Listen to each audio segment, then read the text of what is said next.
இப்போ நம்ம சொல்கிறது நம்ம வாழ்க்கையில் எல்லாத்து வாழ்க்கையிலையும் நடந்திருக்கும். கொஞ்சம் பொறுமையாக கேட்டு சிந்தித்து பாருங்களேன். ஆரம்ப காலகட்டத்தில் கையெடுத்து கும்பிடுன்னு அம்மா நமக்கு சொல்லி தந்திருப்பாங்க. இன்னார் தான் கடவுள்னு அடையாளப்படுத்தியிருப்பாங்க. பல்வேறு விதமாக நம்ம தெய்வத்தை வழிபட்டிருப்போம். ஒரு காலகட்டம் வந்ததுக்கப்புறம் ஈசன் நம்மை ஆட்கொள்கிறார் அப்படிங்கும் போது தான் ஈசனோட அருமை பெருமைகள், அவரோட அன்பு, அவரோட காதல் எல்லாமே நமக்கு தெரிய வரும். அப்படியே தெரிய வந்ததுக்கு அப்புறமா அவர் மேல நம்ம அன்பு செலுத்தும் போது, காதல் வயப்படும் போது, அல்லது அந்த பணிவு ஏற்படும் பொழுதுதான் நமக்கு பிரச்சனைகளே ஆரம்பிச்சிருக்கும். அது எப்படிப்பட்ட பிரச்சனையா இருந்திருக்குன்னா, நம்ம பக்தி நெறியில இறங்காத வரலும், சிவபெருமான சரணடையாத வரையிலும் நம்ம யாருமே கண்டுகிட்டு இருந்திருக்க மாட்டாங்க. நம்ம பாட்டுக்கு போயிட்டு இருந்திருப்போம், கோயிலில் வழிபாடு செஞ்சுக்கிட்டு இருந்திருப்போம், இல்லை எல்லா ஆலயங்களுக்கும் போயிருப்போம், யாருமே கண்டுகிட்டு இருந்திருக்க மாட்டாங்க. என்னைக்கு சிவபெருமான நினைத்து நாம் சிவ வழிபாடை செய்ய ஆரம்பிக்கின்றோமோ அந்த நிலையிலேயே பல தடயங்கள் அல்லது தடைகள் நம்ம வாழ்க்கையில் ஏற்பட ஆரம்பிக்கும். எங்கேருந்து அப்படின்னா, பெற்றவங்க கிட்ட இருந்தே சில சமயங்கள் ஆரம்பிக்கும். பெற்றவங்க கிட்ட இருந்தே சில சமயம் ஆரம்பிக்கும், அல்லது உற்றார் உறவினர் நண்பர்கள் சுற்றம் வட்டம் என்று அருகில் இருப்பவர்களை எல்லாம் நம்ம இழிந்து பேச ஆரம்பிப்பார்கள். கடவுளை வழிபடணும்னு நினைச்சிட்டு சிவபெருமானை ஏன் வழிபடுறேன்னு ஆரம்பிக்கும். அந்த இடத்துல சிவபெருமானை ஏன் வழிபடுற அப்படின்னு ஆரம்பிக்கும். அதுக்கப்புறம் தான் எங்குமே இல்லாத ஆட்கள்லாம் நாத்திகம் பேச ஆரம்பிச்சிருப்பாங்க. கடவுள்னு உண்மையா, கடவுள்னா இல்லையே, அப்படி இப்படின்னு கண்ணா பின்னா நாத்திகம் பேச ஆரம்பிச்சிருப்பாங்க. அதுக்கப்புறமா பார்த்தீங்க அப்படின்னா, பல கடவுள்களை வழங்கக்கூடிய வேறு வேறு மார்க்கத்தை சார்ந்தவர்கள் தங்கள் கடவுள் தான் பெரிதுன்ட்டு நம்மகிட்டே பேச ஆரம்பிச்சிருப்பாங்க. அதெல்லாம் கேட்டு மனம் கொஞ்சம் கூட சஞ்சலப்பட்டிருக்காது. அடடா, என்ன எல்லாரும் இப்படி பேசுறாங்களே, எல்லாரும் இப்படி சொல்றாங்களே, ஒருவேளை அவங்க சொல்றதெல்லாம் உண்மையா அப்படின்னு கூட நம்ம மனசானது தடுமாறி இருக்காது. ரொம்ப ஆணித்தனமா நின்றுக்கும். நான் பற்றியது யாரை? சிவபெருமானை. யார் என்னை ஆட்கொண்டால்? சிவபெருமான் என்னை ஆட்கொண்டார். அப்ப இவங்க பேசுறதெல்லாம் என் காதுக்கு கேட்கவே கேட்காதுங்கிற மாதிரி ஆயிருக்கும். ஒரு சிலர் விரதம் இருந்தால் தான் கிடைக்கும் அப்படின்னு இருப்பாங்க. ஒரு சிலர் வேள்வி நடத்தினால்தான் கிடைக்கும் அப்படிம்பாங்க. இந்த மாதிரி பல வழிகளில் இருக்கக்கூடிய வழிமுறைகளை எல்லாம் நமக்கு கற்றுக் கொடுக்க முயற்சி செய்திருப்பார்கள். அதுலேயும் ரொம்ப பார்த்தோம் அப்படின்னா, எந்த அளவுக்கு இழிந்து பேச முடியுமோ அந்த அளவுக்கு எளிவாக பேசியிருப்பார்கள். நம்மளும் பார்த்தோம் அப்படின்னா, அவர் ஆட்கொண்டதுக்கு அப்புறமா தன்னிலை மறந்து அப்படிங்கிறத விட தன்னை பற்றி அறிந்து கொள்ள வேண்டும் என்ற வேட்கையில், என்னுள் இருக்கின்ற ஈசனை உணர்ந்து கொள்ள வேண்டும் என்ற வேட்கையில் சதா சிவனோட ஞாபகமாகவே இருக்கும். சதா சிவனோட ஞாபகமாகவே இருக்கும். சதா சிவனோட ஞாபகமாகவே இருக்கும். அப்படி அதே ஞாபகத்தில் அதே சிந்தனையில் இருக்கும் போது பல்வேறு எலி பேச்சுகளுக்கு, அதாவது கண்ணா பின்னான்னு பேசியிருப்பாங்க. பித்தன் மாதிரி அலையிறான், சித்தன் மாதிரி அலையிறான், பிரம்ம பிடிச்ச மாதிரி அலையிறான், இப்படி என்னென்ன வார்த்தைகள் எல்லாம் சொல்லி பேச முடியுமோ எல்லா வார்த்தைகளையும் சொல்லி பேசியிருப்பார்கள். எந்த இடத்துலையும் மனசு அப்படிங்கிறது கொஞ்சம் கூட சஞ்சலப்பட்டிருக்காது. ஏன் திரும்ப நான் சொல்றேன், நம்ம பிடிச்சது யார் காலை அப்படின்னா சிவபெருமானோட காலை. யாரு? பராபரத்தோட காலை. அப்படி இருக்கும்போது இவங்க பேசுறதுக்கெல்லாம் காது கொடுத்துட்டா என் வாழ்க்கையில இறைவனை காண்பதில் தடை ஏற்பட்டு விடும் அப்படின்னு உள்ளார்ந்த உணர்ந்ததின் பொருட்டு மற்றவர்கள் பேசுவதை எதையும் செவிக்குள் கொண்டு போகாம வெளியவே நிறுத்தி வச்சிருவோம். அவங்க பேசுறதெல்லாம் வாங்கி, அவ என்னென்ன திட்டினாலும் சரி, என்னென்ன இகழ்ந்து பேசினாலும் சரி, எல்லாத்தையும் வாங்கி மாலை மாதிரி அணிந்து கொண்டு, என் கழுத்திலே விழுந்த மாலை மாதிரி அணிந்து கொண்டு என் போக்கில் போக வேண்டும் என்று எல்லோருமே சென்று இருப்போம்.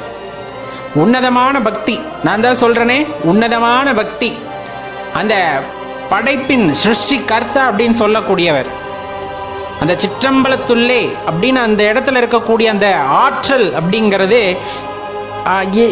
என்ன சொல்றதுனே தெரியல. அது எண்ணில் அடங்காது, அது வார்த்தையால் வர்ணிக்க முடியாது, இப்படித்தான் என்று கூற முடியாது. அப்படிப்பட்ட அனுபவத்தை நமக்குள் ஏந்தி கொள்ள வேண்டும், அதை உணர வேண்டும் என்ற அந்த நாட்டமுடையவர்களால் மட்டுமே சிவபெருமானை வழிபட முடியும்.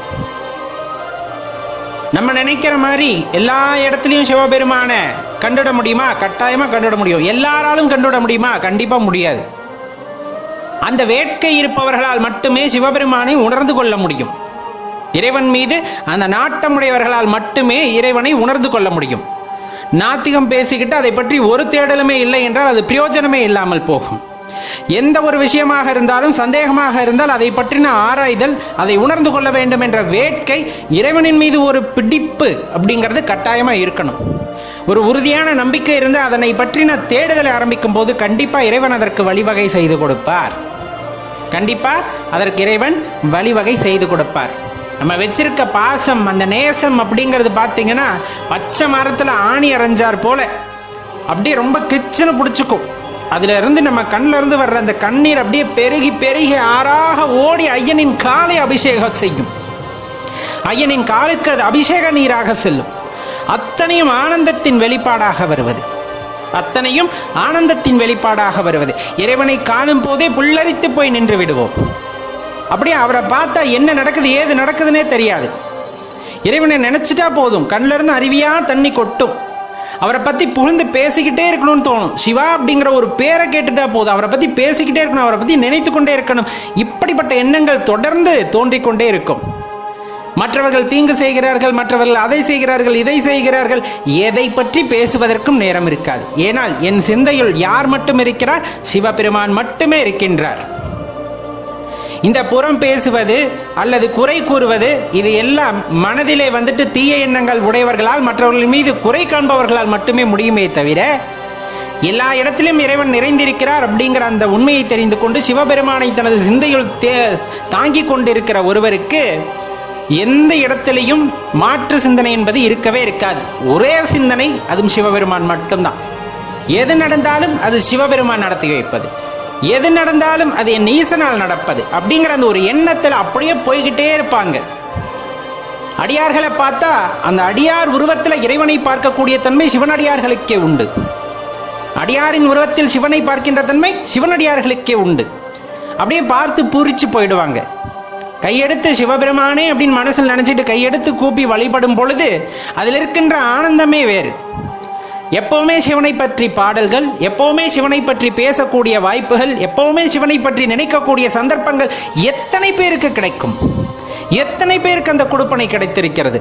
இறைவன் ஆட்கொண்டவர்களுக்கு மட்டுமே, இறைவன் அருள் செய்தவர்களுக்கு மட்டுமே அந்த தன்மையானது கிடைக்கப் பெறுமே தவிர எல்லோருக்கும் கிடைப்பது இல்லை.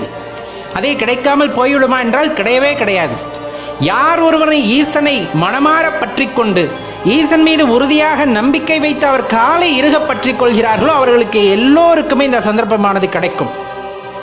மனதில் உறுதித்தன்மை, மனதில் அசைக்க முடியாத அந்த நம்பிக்கை ஈசன் மீது ஏற்படும் பொழுது அவரை பற்றிய தேடுதல் ஆரம்பிக்க வேண்டும், அதிலே தொடர்ந்து செல்ல வேண்டும் என்ற எண்ணம் வந்து விட்டாலே போதும், இறைவன் அதற்கான வழியை காட்டுகின்றார்.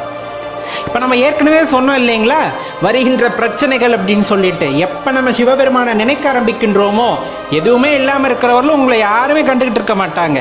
நீங்க சிவபெருமான் மீது பாசம் வைத்ததுக்கு அப்புறம் தான் வருவாங்க. இது நம்ம வாழ்க்கையில மட்டும் கிடையாது, இது நம்ம வாழ்க்கையில மட்டும் கிடையாது, எல்லா சிவனடியார்கள் வாழ்க்கையிலும் இது வந்திருக்கும். கண்டிப்பா இது மாணிக்கவாசகர் வாழ்க்கையிலும் நடந்திருக்கிறது அப்படிங்கிறத தான் அழகா வந்துட்டு நம்ம திருவாசகத்தில் ஐயா குறிப்பிடுகின்றார். தெய்வம் என்பதோர் சித்தம் உண்டாகி முடிவிலாது ஓர் பொருளது கருதலும் 6 கோடி மாயா சக்திகள் வேறு வேறு தம் மாயைகள் தொடங்கின. ஆத்தமானார் அயலவர் கூடி நாத்திகம் பேசி நாத்தழும்பு ஏறினர். சுற்றமென்னும் தொல்பசு குழாங்கள் பற்றி அழைத்து பதறினர் பெருகவும் விரதமே பரமாக வேதியரும் சரதமாகவே சாத்திரம் காட்டினர். சமயவாதிகள் தத்தம் மதங்களே அமைவதாக அரற்றி மலைத்தனர். மிண்டிய மாயாவாதம் என்னும் சண்ட மாருதம் சுழித்து அடித்து ஆர்த்து உலோகாய் அதன் எனும் ஒன்திரல் பாம்பின் கலாபேதத்த கடுவிடம் மீதி அதிர்பெருமாயை என பல சூழவும் தப்பா மேதாம் பிடித்த சலியா தளலது கண்ட மெழுகது போல தொழுது உளமுருகி அழுது உடல் கம்பித்து ஆடியும் மலரையும் பாடியும் பறவையும் கொடியிரும் பேதையும் கொண்டது விடாது எனும் படியே ஆகினல் இடையரா அன்பில் பசுமரத்தாணி அறைந்தார் போல கசிவது பெருகி கடலென மருகி அகங்குலைந்த அனுகூலமாய் மெய்விதர்த்து சகம்பேய் என்று தம்மை சிரிப்ப நானது ஒளிந்த நாடவர் பழித்துறை பூனது ஆக கோணுதல் இன்றி சதுர் எழுந்து அறிமால் கொண்டு சாரும் கதியது பரமா அதிசயமாக. இந்த பாடலை படிச்சிருந்தீங்கன்னா உங்களுக்கு நல்லா தெரிஞ்சிருக்கும். இதை விட பெரிய அனுபவம் வேறு யாருக்கும் இருந்திருக்க போறதில்லை. ஐயா சொல்றதுல எல்லாம் வந்துடும். இப்ப நம்ம எதிர்கொண்ட எல்லா பிரச்சனைகளும் வரும். இது எல்லாருமே அனுபவிக்கிறது தான். அதனால தான் சொல்லப்படுறது, இந்த மாதிரி என்ன எண்ணங்கள் வந்தாலும், இந்த மாதிரி என்ன எண்ணங்கள் வந்தாலும், எந்த சொல் வந்தாலும், எந்த எலி பேச்சு வந்தாலும் எதையும் காதுக்க வச்சுக்க கூடாது, எதையும் காதுக்கு வச்சுக்க கூடாது. அதே போல பிற தெய்வங்களை நாம் எழுந்து பேசக்கூடாது. எல்லா தெய்வங்களின் வடிவாகம் நாம் யாரைத்தான் பார்க்கிறோம்? சிவத்தை தான் பார்க்கிறோம். யாரை பார்த்தாலும் ஓம் நம சிவா என்று சொல்லிவிட்டு சென்று விட வேண்டியதுதான். நாம் யாரையும் எதுவும் பேசுவதும் கூடாது. அதே போல் யார் பேசினாலும் நாமும் அதை காதுக்கு வைத்துக் கொள்ளக்கூடாது. சிவ சிந்தனையிலே இருப்பவர்களால் மட்டும்தான் சிவனை உணர்ந்து கொள்ள முடியும், அவருடைய அற்புதங்களை உணர்ந்து கொள்ள முடியும், அவர் யார் என்பதை, அந்த பராபரத்தை நம்மால் உணர்ந்து கொள்ள முடியும். அப்படிங்கிறத தெளிவாக தெரிஞ்சுக்குங்க. வாழ்க்கையில முன்னேற்றம் அப்படிங்கிறது வேணும். வாழ்க்கையில ஒரு உன்னத இடத்தை தெரிந்து கொள்ள வேண்டும், பிடித்து கொள்ள வேண்டும் என்றால் சிவபெருமானை பற்றி கொள்ளுங்கள். சிவமே எல்லாத்த விடையும் உயர்ந்தது அப்படின்னு சொல்றதை விட அந்த சிருஷ்டிகர்த்தா அப்படிங்கிற அந்த தன்மை சிவபெருமானுக்கு உண்டு அப்படிங்கிறத தான் நம்ம சொல்ல வர்றது.